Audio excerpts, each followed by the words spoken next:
Hello, friends. Welcome to our channel. This channel is made just for you, and every week we bring you insightful discussions on CRISC. So make sure you follow us and stay updated. Today, we are diving into an extremely important topic in CRISC Domain 4, Authentication Methods. Now, when we talk about security and risk management, authentication is the first line of defense. But do you know the different types of authentication? Let's break it down. Authentication Overview. What it is and why it matters. 1. Knowledge-based authentication, something you know, like passwords or security questions. 2. Possession-based authentication, something you have, like OTPs, smart cards, or security tokens. 3. Characteristic-based authentication, something you are, like biometrics, fingerprints, retina scans, voice recognition. 4.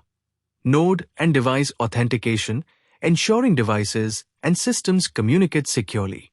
Understanding these authentication methods is crucial for securing organizational assets, reducing risks, and ensuring compliance. If authentication is weak, your entire security system is at risk. So friends, if you want to strengthen your cybersecurity knowledge and stay ahead in CRISC, make sure to subscribe to our channel, hit the bell icon, and stay tuned for more insightful content. Now, let's dive right into these authentication methods, because security never sleeps. Let us first start with Authentication Overview. So, what exactly does this mean? Authentication is all about verifying whether the person or system trying to gain access is actually who they claim to be. It acts as the first layer of defense in cybersecurity, preventing unauthorized access, identity theft, and ID sharing. Now, authentication isn't just a one-size-fits-all process. It relies on 3 primary factors to confirm identity. 1. Something you know. This includes passwords, PINs, and security questions. It's the most common method, but also the weakest because people often use easy-to-guess passwords or share them carelessly. 2. Something you have. This refers to physical or digital tokens like smart cards, OTPs, one-time passwords, authentication apps, or security keys. These methods add an extra layer of security by requiring the user to have a specific item in their possession. 3. Something you are. This is biometric authentication, which relies on unique physical traits like fingerprints, retina scans, facial recognition, or voice authentication. Since these are hard to replicate, biometric authentication is considered highly secure. To strengthen security, organizations often use multi-factor authentication, MFA, a combination of 2 or more of these factors. This makes it much harder for attackers to bypass security and gain unauthorized access. Up next, we'll dive deeper into each authentication method, starting with knowledge-based authentication. Stay tuned. Knowledge-based authentication, KBA, is one of the most commonly used authentication methods, but it comes with its own set of challenges. Let's break it down step by step. 1. Definition. What is knowledge-based authentication?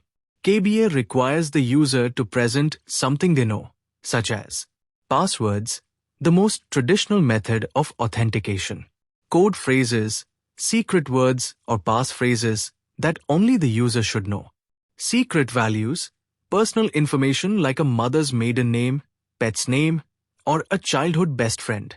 Essentially, if you can remember it and type it, it falls under KBA. 2. Challenges. Why is KBA vulnerable? While KBA is easy to implement, it has some major security risks. Replay attacks. If a hacker steals your password, they can reuse it over and over again. Guessable information. Many users choose predictable passwords, like 1 to 3, 4, 5, 6, or password, and even security questions can be guessed or found on social media. Brute force attacks. Automated tools can try millions of password combinations until they crack your account. 3. Best practices.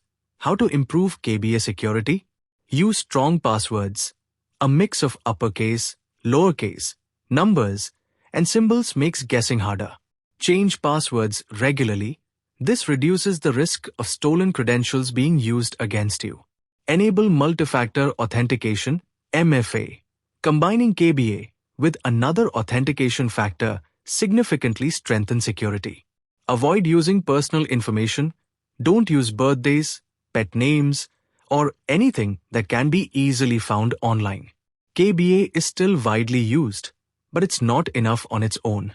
That's why organizations often combine it with other authentication factors like possession-based authentication, which we'll discuss next.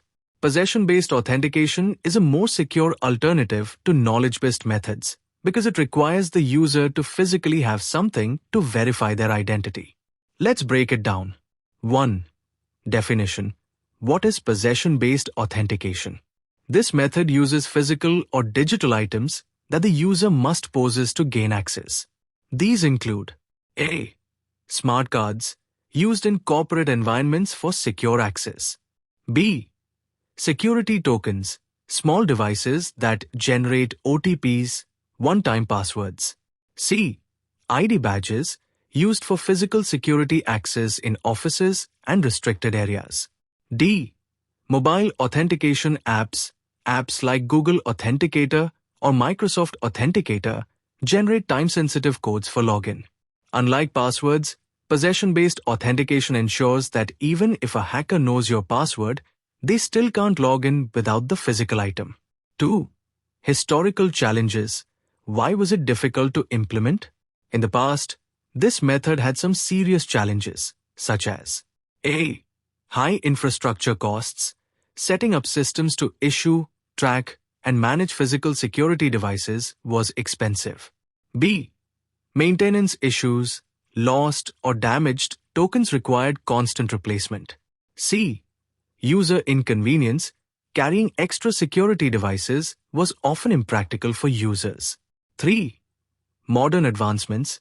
How has technology improved possession-based authentication?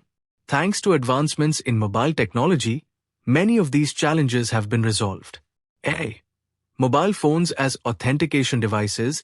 Smartphones now serve as security tokens, reducing the need for extra hardware. B. Push notifications and digital keys. Instead of carrying physical cards, users receive login approvals directly on their mobile devices. C. Digital locking mechanisms. If a device is lost or stolen, access can be remotely revoked to prevent misuse. Possession-based authentication has become more affordable, scalable, and convenient than ever before. However, it is still vulnerable to theft and cloning, which is why organizations often combine it with biometric authentication, which we'll explore next. Characteristic-based authentication. Characteristic-based authentication is one of the most advanced and secure methods of authentication. It relies on biometrics, making it unique to each individual. Let's break it down. Definition. What is characteristic-based authentication? This method verifies identity using biometric factors, which can be A. Physiological, unique physical traits like fingerprints, retina scans, facial recognition, and voice patterns. B. Behavioral, identifies users based on typing speed, walking patterns, or even how they hold their phone. Since these characteristics are unique to each person and difficult to replicate, they provide a much higher level of security than passwords or tokens. 2. Mobile integration. How smartphones made biometrics mainstream.